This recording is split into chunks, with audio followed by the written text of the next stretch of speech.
नमस्कार, मी सौ वैजयंती विकास गहूकर आपल्यासमोर आपली एक स्वरचित कविता सादर करते। मी ही कविता आपली मोबाईलवर तयार केलेली आहे।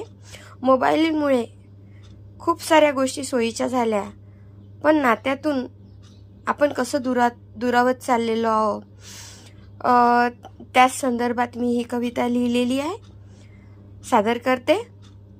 मोबाईलचा जग भारी पण थोडा वेळ काढत जा। मोबाईलचं जग भारी पण थोडा वेळ काढत जा। जवळ असला तो जरी जरा मित्रात मिसळत जा।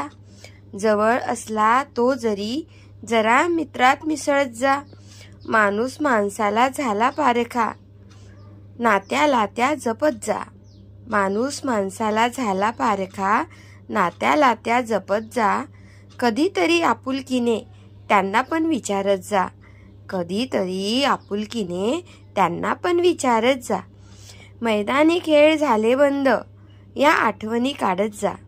मैदानी खेळ झाले बंद, या आठवणी काढत जा। मुलांना त्या गप्पा गोष्टी आनंदाने सांगत जा। मुलांना त्या गप्पा गोष्टी आनंदाने सांगत जा। नजरेला नजर भिडण्याची कधी सवड काढत जा। नजरेला नजर भिडण्याची कधी सवड काढत जा। मेसेज करतो ठीक आहे, पण एखादं पत्र पाठवत जा। मेसेज करतो ठीक आहे, पण एखादं पत्र पाठवत जा। 10 पैशाच्या पत्राची गोडी येईल का त्या मोबाईलला? 10 पैशाच्या पत्राची गोडी येईल का त्या मोबाईलला? 50,000 खर्चून सुद्धा नाही आपुलकी नात्याला। 50,000 खर्चून सुद्धा नाही आपुलकी नात्याला। नाही आपुलकी नात्याला।